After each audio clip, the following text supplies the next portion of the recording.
Gradual versus sudden. Let's say someone has spent a long time studying the gradual path to enlightenment, maybe even 30 or 40 years, memorizing text, reciting countless prayers, applying great effort to collect preliminary practices. Here's the statement, sit like a Buddha, and you'll become a Buddha. They may, upon hearing these words, become confused, perplexed, even angry, and immediately look for reasons as to why the statement is incorrect, thinking, how is this possible? Surely Buddhahood is something that will be achieved a long way in the future, at the end of the path. One must expend great energy to get there.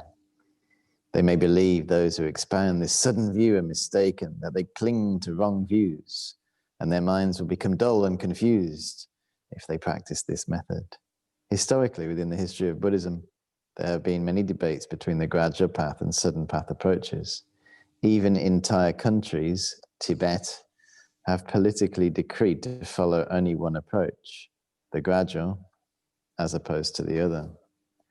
Our minds instinctively go to an extreme, and as a consequence, we veer towards having division in our outlook. It is helpful to reflect that Buddha originally taught 84,000 teachings. They were extensively presented to help living beings of differing abilities find suitable methods to awaken their minds. As humans, we are all at individual stages and points in our lives.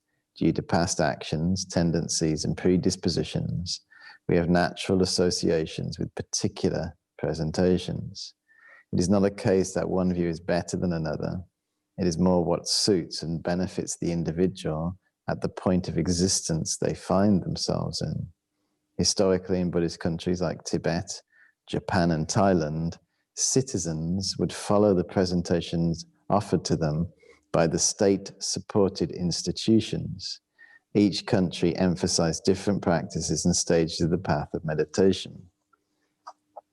For the structure of a society, institution, or establishing of a tradition, this may be necessary, but for individual practitioners who are interested in waking up to full enlightenment, clinging to a particular element of Buddha's teachings and saying this is right and the opposing view is wrong, while imputing one's own misunderstanding onto it, is not helpful and leads to mental partitions.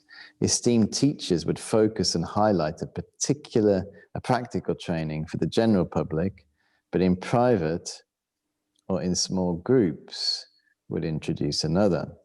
Just because a particular presentation is popular and well-known does not necessarily mean it's right for us.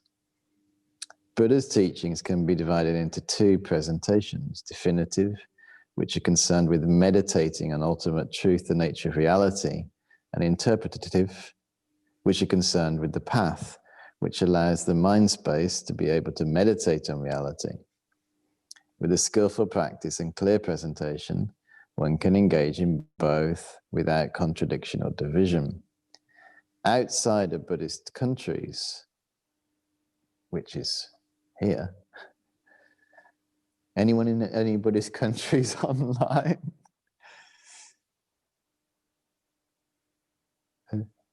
We now have the great good fortune to access nearly all the teachings offered and can explore which ones are most suitable for us. My personal experiences of training in both approaches, using my understanding of the gradual path, I can train in Zen meditation, and this enhances the instructions. If one looks carefully at the gradual path teachings, one can see the sudden approach practices between every line.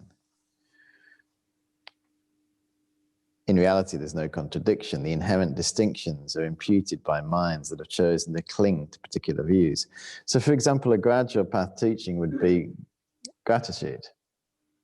Gratitude is through training in gratitude, you're not necessarily going to become enlightened, but it's a gradual progression towards a better state.